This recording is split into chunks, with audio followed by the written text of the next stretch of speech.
This is a gold Submariner. If somebody wears a Swiss watch, it is always a Submariner. More often than not stainless steel. This one is from 1979.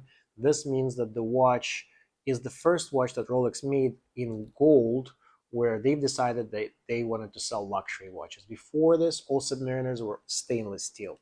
The client brought it to us so we could help him sell. What we do is a two-step solution. We appraise the watch, and then we list the watch across multiple platforms and multiple networks of collectors, including Chrono24. You will have direct access to Chrono24 with us, with our dealer account. Once the watch is listed, we're waiting for the best offer, and that offer is delivered to you. You have the watch in your possession the whole entire time. We don't have to have it here on premises. You will be in possession, you will get the best offer and sell to the highest bidder with our help. All right, so the interesting thing here is the dial. You see the dial has flaking around the indices, and that flaking, in particularly blue color of the dial, in the vintage watch is actually quite desirable. So what we see here is the damage to the dial. Usually when you have the dial damaged, there's quite a substantial discount that will happen in terms of the price and the value of the watch. The watch will be discounted because it has an issue with the dial. In this particular case, with these indices, it happens almost automatically that the damage does occur, and this is quite charming actually. It's one of the rare times when the Rolex dial is inconsistent. It makes for a very charming dial in a way that the damage happens by itself and over time and almost automatically. So with that, it's an interesting thing where, much like Spider dial, this adds the charm to the overall appeal of the watch.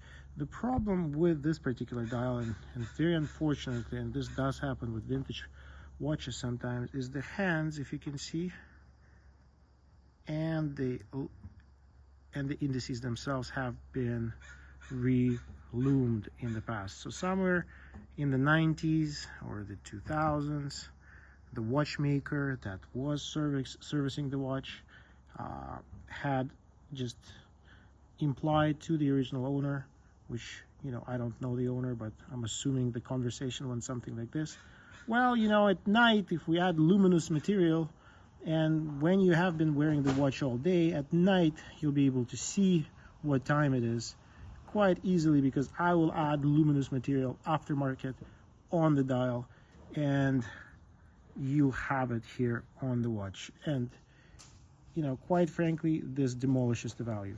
So there's two things that really can happen to the vintage watch: the polish. So the polish can be horrendous. In this particular case, the watch has been polished, and this is quite unfortunate still. So we do have polished lugs, but that's okay. And you'll have polished lugs sometimes, and that's fine. It depends on how they did it. And in this particular case, they kept the corners going, and the watch had the life, so we kind of automatically assume that, okay, we have some vintage charm with the watch still remaining, because the lugs are quite thick, they're not thin.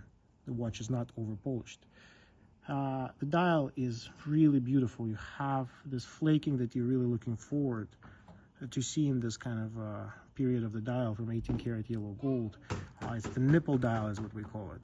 So that's all beautiful. The real unfortunate part is that someone came in and just drew over, although very, they did spend time applying the aftermarket loom on hands and on dial, and they definitely were kind of in the trade and knew what they were doing, but nonetheless you can still see it.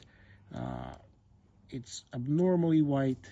It shouldn't be that color, and the worst part is that if you really look hard enough and loop the watch, you'll see that it's not as nice as the factory would have it. So within that, that's my